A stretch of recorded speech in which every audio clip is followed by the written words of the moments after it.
મિત્રો, મેં ક્યારેય સપનામાં પણ નથી વિચાર્યું કે મારી જિંદગી આવા રસ્તા પર આવીને ઊભી થઈ જશે, જ્યાં રિશ્તાઓનો અર્થ જ બદલાઈ જશે. મારા લગ્નને 12 વર્ષ થઈ ગયા હતા, પણ માં બનવાની ખુશી મને હજુ સુધી નહોતી મળી. ઘરવાળા અને આસપાસના લોકો દરરોજ મને કંઈક ને કહીને પરેશાન કરતા હતા. આ બધા વચ્ચે અજય હંમેશા મારી સાથે રહ્યા.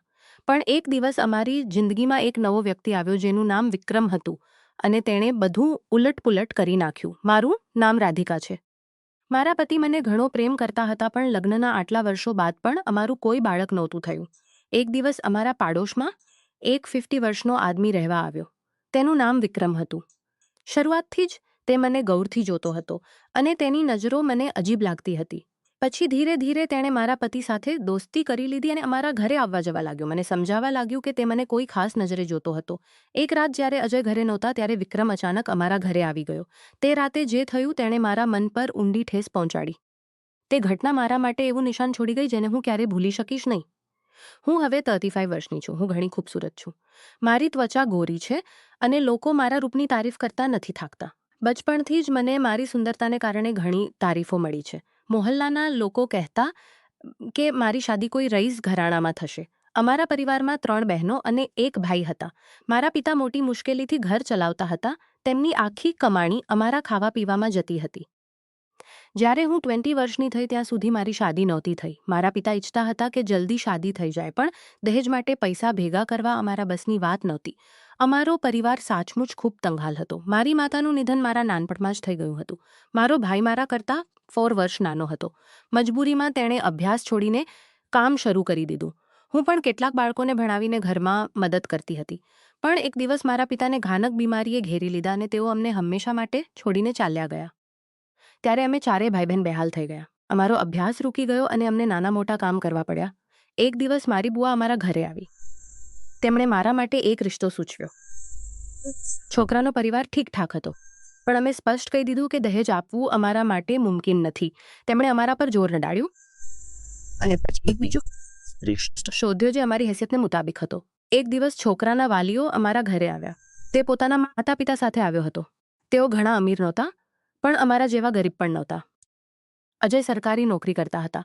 તેમણે મને પસંદ કરી અને કહ્યું કે તેમને દહેજ નથી જોઈએ.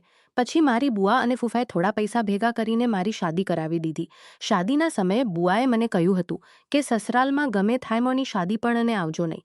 અમારે તમારા ભાઈ બહેનોની શાદી પણ કરાવવાની છે. મારી શાદી ત્યારે થઈ જ્યારે હું 23 વર્ષની હતી. હું મારા નવા ઘરમાં ઢેર સારા સપના લઈને આવી હતી. શાદીની પહેલી રાત જ્યારે અજય રૂમમાં આવ્યા તો તેમણે ઘણા પ્રેમથી મારી સાથે વાત કરી. તેઓ મારા વિશે બધું જાણવા માંગતા હતા.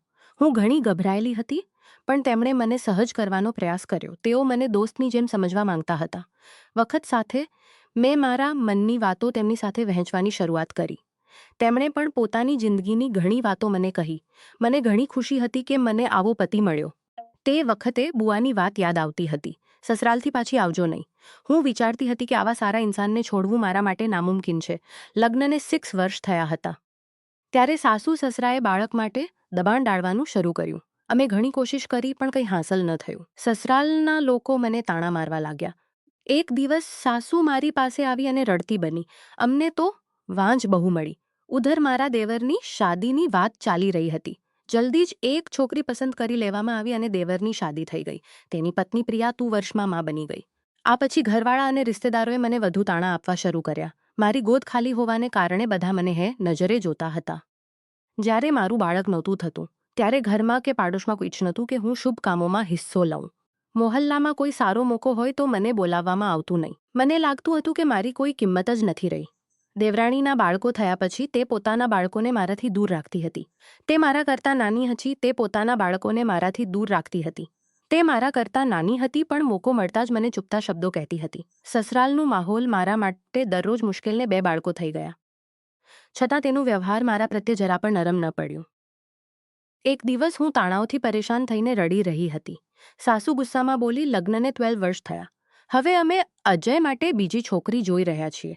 જલ્દી જ તેની શાદી કરી દઈશું અને આ વાંજને કાઢી દઈશું. તેમણે નેહા નામની છોકરી સાથે અજયની શાદી નક્કી કરી દીધી. ત્યારે મને બુઆની વાત ફરી યાદ આવી. સસરાલથી પાછી આવજો નહીં. બુઆએ મારા ભાઈ બહેનોની શાદી કરાવી દીધી હતી. બુઆએ ઘણી વખત કહ્યું હતું કે ડૉક્ટરને બતાવો. હું ગઈ પણ ટેસ્ટ થયા, પણ અજયે મને રિપોર્ટ ક્યારેય બતાવ્યો નહીં. મને શંકા થતી હતી કે ખામી મારામાં છે કે તેમનામાં. એક દિવસ અજયે પોતાની માને કહ્યું, માં, હું નેહા સાથે શાદી નહીં કરું અને તેની સાથે રહીશ. અમે આ ઘર છોડીને જઈ રહ્યા છીએ. તેમના આ ફેસલાથી બધા હેરાન રહી ગયા. અજયે મને કહ્યું, હું તારી સાથે છેલ્લા શ્વાસ સુધી રહીશ. તારો સામાન બાંધી લે. અમે સામાન સમેટ્યો અને એક ભાડાના ઘરમાં ચાલ્યા ગયા. તે ઘરનો માલિક વિક્રમ હતો. 50 વર્ષનો એકલો આદમી. ત્યાં જઈને મેં જોયું કે તે મને અજીબ નજરોથી જોતો હતો. તે મને ઉપરથી નીચે સુધી ઘૂરતો રહેતો હતો. અજયે પણ વિક્રમના વ્યવહારમાં કંઈક ખોટું જોયું. શરૂઆતમાં તેણે અમારી મદદ કરી, પણ વખત સાથે મને તેની નજરો પરેશાન કરવા લાગી. જ્યારે અજય ઘરે નહોતા, તે બારીમાંથી મને તાકવાનો પ્રયાસ કરતો હતો. પછી વિક્રમે અજય સાથે દોસ્તી ઊંડી કરી લીધી. એક દિવસ તેણે અજયને કહ્યું, હું આ ઘરમાં એકલો છું. મારી પત્ની 7 વર્ષ પહેલાં ગુજરી ગઈ. તમારે ભાડું નહીં આપવું પડે. હું દર મહિને તમને થોડા પૈસા આપીશ. બસ મારા માટે ખાણું બનાવવું આવતું નથી અને બહારનું ખાણું મને નુકસાન કરે છે. અજયે આ વાત માની લીધી કારણ કે તેનાથી અમને ફાયદો હતો. આ પછી વિક્રમ દિવસમાં 3 વખત ખાવા માટે આવવા લાગ્યો. એક રાત તેણે શરાબની બોટલ લઈને આવ્યો અને અજયને બોલ્યો, આજે મસ્તી કરીએ. અજયે મને પણ બોલાવ્યો. મેં પહેલાં ક્યારેય શરાબ નહોતો પીધો, પણ બંને જોર કર્યું. મેં પી લીધો અને નજીક આવવા લાગ્યો અને મને સ્પર્શ કરવાનો પ્રયાસ કરવા લાગ્યો. ત્યારે અજય બોલ્યા, ચાલો અમે ત્રણેય નાચીએ. મેં 12 વર્ષ સુધી ફક્ત દુઃખ જોવું હતું. હું નાચવા લાગી તો તે પડે થોડું ખુશ થવું હતું. હું નાચવા લાગી. નાચતી વખતે વિક્રમ મને સ્પર્શ કરવા લાગ્યો. મને અજીબ લાગ્યું, પણ અજય કંઈ ન કહેતા. તે પડે મને લાગ્યું કે અમારા રિશ્તાનું આ નવું સ્વરૂપ બધા માટે અનોખું હતું. વિક્રમ મને અલગ નજરોથી જોતો હતો અને અજય આને માનતા લાગતા હતા. એક દિવસ જ્યારે અજય ઘરે નહોતા, વિક્રમ બપોરે આવ્યો. તેણે કહ્યું, ભાભી, તમે ઘણી સુંદર છો. અજય ઘણા ખુશકિસ્મત છે કે તેમને તમે મળ્યા. આ સાંભળીને હું પરેશાન થઈ ગઈ. મેં ધીરેથી કહ્યું, 12 વર્ષ થયા, પણ મારું કોઈ બાળક નથી થયું. મારી વાત સાંભળીને તેણે મારો હાથ પકડી લીધો. હું ડરી ગઈ. પછી તેણે બોલ્યો, જો તમે ઈચ્છો તો હું તમારી મદદ કરી શકું છું. કંઈ બોલી ન શકી. ખાણું ખાઈને તે મને અજીબ નજરોથી જોતો રહ્યો અને ચાલ્યો ગયો. ધીરે ધીરે તે અમારા પરિવારનો જોતો રહ્યો. અજય તે ઘણું આમાં હિસ્સો બની ગયો. અજય તેને ઘણું માનતા હતા. તેઓ કહેતા, વિક્રમ મારા માટે સાચો દોસ્ત છે. પરિવારથી દૂર રહીને હું એકલો હતો, પણ તેણે મારી જિંદગીમાં રંગ ભર્યા. હું તેને બધું કહી શકું છું. હું વિચારતી હતી કે શું અજય તેની નજરો નથી જોતા. પછી તેને રોકતા શા માટે નહીં? કેટલાક દિવસો આવા જ વીત્યા. જ્યારે અજય નહોતા ત્યારે વિક્રમ અને રસોડામાં મારી પાસે ઊભો રહેતો. ક્યારેક મારી કમર પડતો, ક્યારેક મને નજીક ખેંચતો. હું ડન પકડતો, ક્યારેક મને નજીક શકતી નહીં. મેં ક્યારે અજયને ધોકો આપવાનું વિચાર્યું નહોતું, પણ વિક્રમની હિંમત વધતી જતી હતી. એક દિવસ તેણે મને જોરથી ગળે લગાડ્યો અને બોલ્યો, તું ઘણી પ્યારી છે. હું બેબસ અનુભવતી હતી. પછી તે રાત આવી જે મારા માટે ભૂલવી મુશ્કેલ છે. અજય કામે બહાર ગયા હતા. રાતે કોઈએ દરવાજો ખટખટાવ્યો. મેં ખોલ્યું તો વિક્રમ ઊભો હતો. તે રાતે મેં લાલ નાઇટી પહેરી હતી. મારું શરીર કાંપતું હતું. તેની નજરો બતાવતી હતી કે આ રાત ખાસ હશે. ખાણું તૈયાર હતું અને તેણે ઘણા શોખથી ખાધું. પછી હું મારા રૂમમાં ચાલી ગઈ. ખાણું ખાઈને તે મારા રૂમમાં આવ્યો અને મારી પાસે આવીને મને ગળે લગાડ્યો. તેણે કહ્યું, આજે હું તારી સાથે પોતાના દિલની વાત કહું છું. જ્યારથી તું આવી છે, હું મારી જાતને રોકી શકતો નથી. હું કંઈ બોલી શકી નહીં. મનમાં ગભરાહટ હતી. હિંમત કરીને મેં કહ્યું, હું શાદીશુદા છું. પોતાના પતિને ધોકો નથી આપી શકતી. તેણે કહ્યું, આ ધોકો નથી. મેં સખ્તાઈથી કહ્યું, હું અજય માટે વફાદાર છું. અમે બાળક પેદા કરવાની કોશિશ કરી રહ્યા છીએ. ભગવાન ઈચ્છશે તો હું માં બનીશ.